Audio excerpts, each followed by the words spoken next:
Part 3. You'll hear an interview with a wildlife specialist called Alison Sharp talking about bears. In the first part of the discussion, they are talking about the history of the bear. First, look at questions 21 to 23.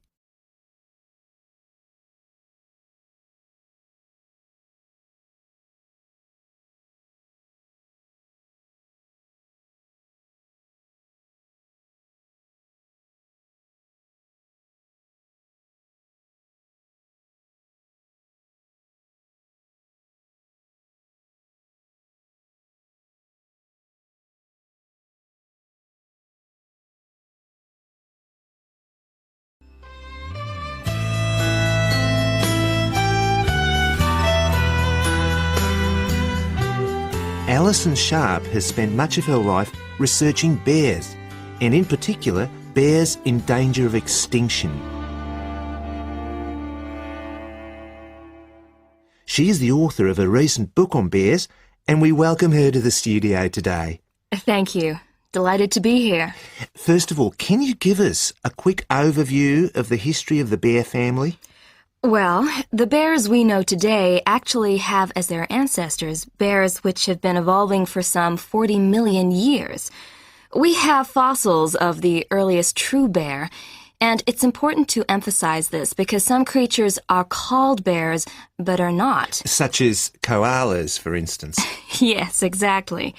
Fossils of the true bear show a small dog-size animal with characteristics that show a blending of dog and bear traits. So the general belief is that dogs and bears were of the same family? Yes, that's the theory. And then we see the arrival of the early cave bear. We know from cave drawings that Neanderthal man used to worship this bear and at the same time fear it. Understandable, perhaps. Yes, but they need not have worried because the cave bear only ate plants. In fact, the cave bear survived 2 ice ages, but then became extinct. In the second part of the interview, Alison talks more about the situation of bears today. Look at questions 24 to 30.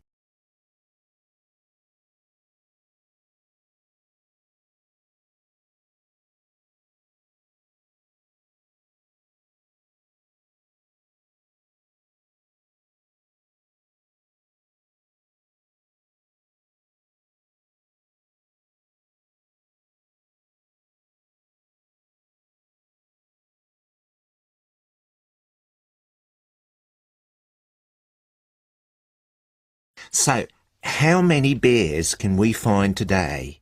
And are any of them in danger of extinction? Well, I'll answer your first question first.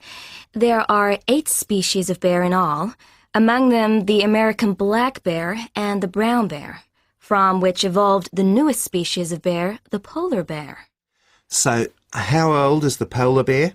Oh, he's a relative newcomer, just 20,000 years old. And could you tell us a little about them? Which is the largest bear, for instance? Well, the largest bear existing today is either the polar bear or the brown bear. Right. Don't we know? Well, it depends which criteria you use. The polar bear is the heaviest. The male weighs up to 1,500 pounds, but his narrow body actually makes him look smaller than the much more robust brown bear. So, the brown bear appears the biggest. Yes. And the smallest? Well, the sun bear is the smallest of the 8 species. They only weigh between 60 and 145 pounds. That makes him a comparative junior. Yes. And then next we have the so-called giant panda. But that's a small bear too, comparatively speaking. And are all bears meat eaters? No, not at all.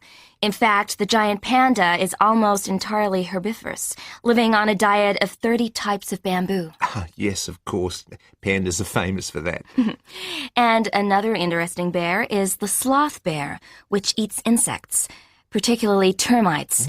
He can turn his mouth into a tube and suck the insects out of their nests. So, going back to my second question, are bears really in danger of extinction? Yes, indeed, they are.